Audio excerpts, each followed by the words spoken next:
Oiê! O vídeo de hoje é um assunto bem focado, principalmente para gestantes, mas que eu sei que pode ajudar muita gente. Tem muita gente que já viu o vídeo do meu parto natural aqui, o domiciliar aqui no canal. Vou deixar linkado para quem não conhece. Mas a verdade é que eu passei primeiro por uma cesárea agendada, não tinha grandes expectativas de um parto normal. E depois eu passei por um parto normal hospitalar, com intervenções e etc. Eu não tinha planos de ter a terceira filha, então Deus me presenteou assim com mais uma chance. Com isso tudo, com toda essa caminhada, com o documentário do renascimento do parto que eu vi depois do nascimento da minha segunda filha, eu aprendi muita coisa, eu compartilhei muita coisa no blog, mas eu ainda não fazia muitos vídeos, então eu resolvi gravar sobre isso para ajudar quem estiver precisando.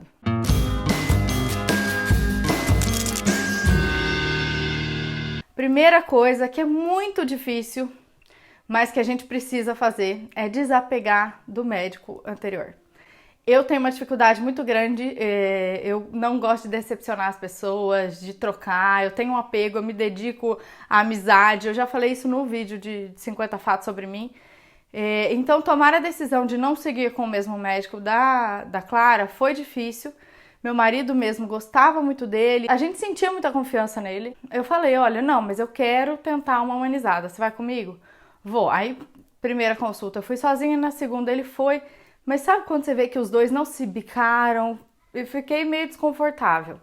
Depois eu já morava aqui em Campinas, mas estava consultando com médicos em São Paulo. Eu resolvi ir em outros médicos, até que com 33 semanas eu mudei pela quarta vez, praticamente quinta, porque quem diagnosticou a minha gravidez foi uma outra médica de onde eu morava, em Alphaville, que já não era uma opção pró-parto, que eu super desejava, sim.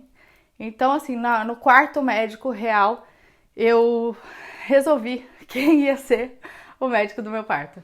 Então, não pode ter medo de mudar. Se você quer mesmo ter um parto normal, um parto natural, um parto com o mínimo de intervenção, o ideal é pesquisar o histórico desse médico, olhar junto do convênio de saúde qual a porcentagem de partos normais, qual a porcentagem de cesáreas que ele faz. Não dá para considerar só esse dado, claro, porque se for um médico que cuida de casos de risco, gestação de risco, com grávidas hipertensas, obviamente esse número vai ser muito maior para cesárea do que um médico de risco habitual. Mas enfim, se não tiver risco aumentado, se não tiver nada, esse número vai te entregar de verdade quem é o médico. Por mais que ele te fale na consulta que não, claro, a gente pode tentar um parto normal. Na hora que vai chegando no finalzinho, ele já vai assim, ó, mas eu não deixo passar de 40 semanas. Mas ó, tá com 2 circulares de cordão, mas ó. E aí, cada coisinha mínima somada vira um motivo para uma cesárea desnecessária. Tem um post muito completo de uma médica humanizada, que estuda demais, não sou eu leiga falando, sobre as reais indicações de cesárea. Eu vou deixar no box de informações aqui embaixo, porque é do blog dela, não dá para linkar aqui em cima. Então vai lá no blog da doutora Melânia conferir o que é realmente indicação de cesárea e o que não é. Segunda dica, procure saber quais hospitais fazem parto normal, quais estão preparados para um parto normal, se ele faz parte daquele programa de parto adequado, porque tudo isso vai influenciar na hora do seu parto. Se for um hospital super cesarista, que não apoia a mulher, que a equipe não está acostumada a esperar horas e horas de trabalho de parto e quer desocupar logo a sala, não vai dar certo. Provavelmente você vai ter uma indicação de cesárea antes do que o necessário, se fosse necessário. Terceira dica, que é muito, muito, muito importante. Eu sei que é difícil, que tem gente que não tem condição de arcar com um custo particular, mas tenha uma doula. A doula faz toda a diferença. Eu tô falando, eu tive um parto sem analgesia no hospital e um parto sem analgesia em casa, com doula, com médica, com tudo, com enfermeira. Ela ajuda totalmente no processo do trabalho de parto, no controle da dor, massagem, rebozo. Elas têm várias técnicas para utilizar para ter esse alívio da dor.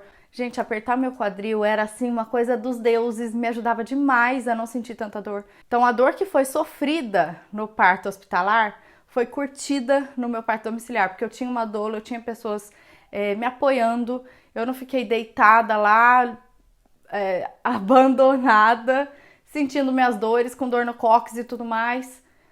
sozinha. Então faz muita, muita, muita diferença. Se pudesse, só posso ter um custo.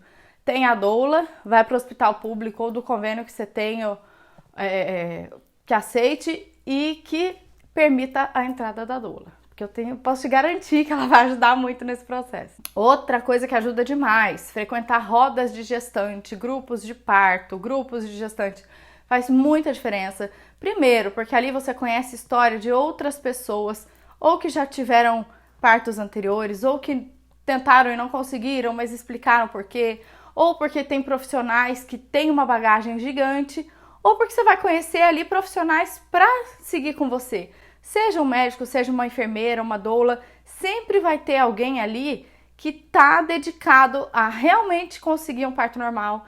Então, é muito mais difícil de você cair naquele conto do vigário se você tá bem informada. E nesses grupos tem muita informação de qualidade. Prepare o seu períneo, faça massagens, procure fisioterapia pélvica se tiver condição. Se na sua cidade tiver como alugar o Epinô, que é um equipamento que ajuda nesse exercício, também utilize. Eu tinha muito medo de laceração, porque eu tinha uma episiotomia anterior. No meu parto normal hospitalar, eles fizeram o piquezinho que falam, que hoje eu sei que era totalmente desnecessário, só que nessa hora você não sabe.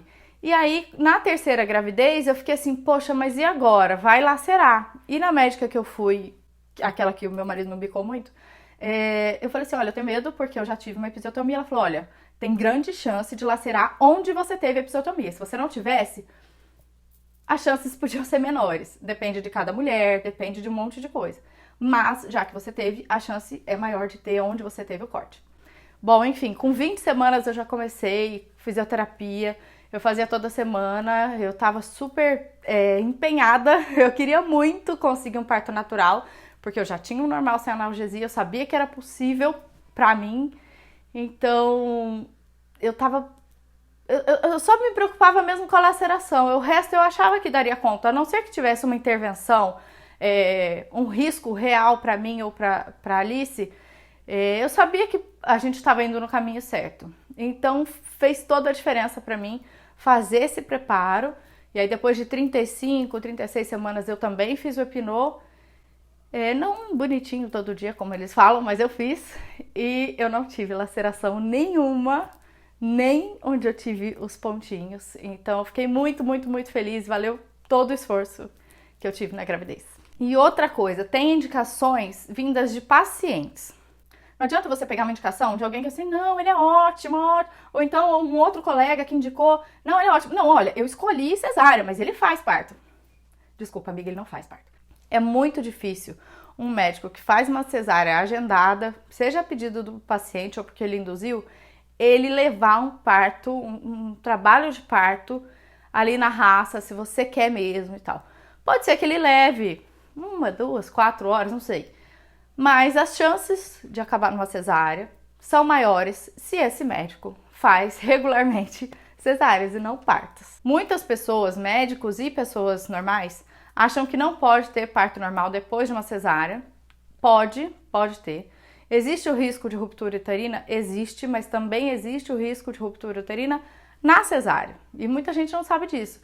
E a cesárea tem muito mais complicações que a maioria das pessoas que estão assistindo esse vídeo já devem estar um pouquinho informadas em relação à anestesia, em relação à cirurgia em si, tem um risco de hemorragia muito maior. Então, assim, tem diversos outros riscos na cesárea. Se for um parto normal, bem assistido, onde tem a ausculta do bebê o tempo todo, a mãe está monitorada, o bebê está monitorado, o risco cai para muito menor. Então, assim, não é igual ao parto de antigamente, que a mulher ficava desassistida. Não é porque hoje a gente tem tecnologia que a gente precisa abrir mão do que é fisiológico, do que é natural e do que realmente acontece. Eu sou prova do que realmente acontece. Eu senti uma coisa assim surreal depois que eu tive meus partos, tanto da Clara, porque eu não acreditava que eu ia ter um parto normal, ainda mais sem analgesia. Eu queria anestesia e não deu tempo de dar.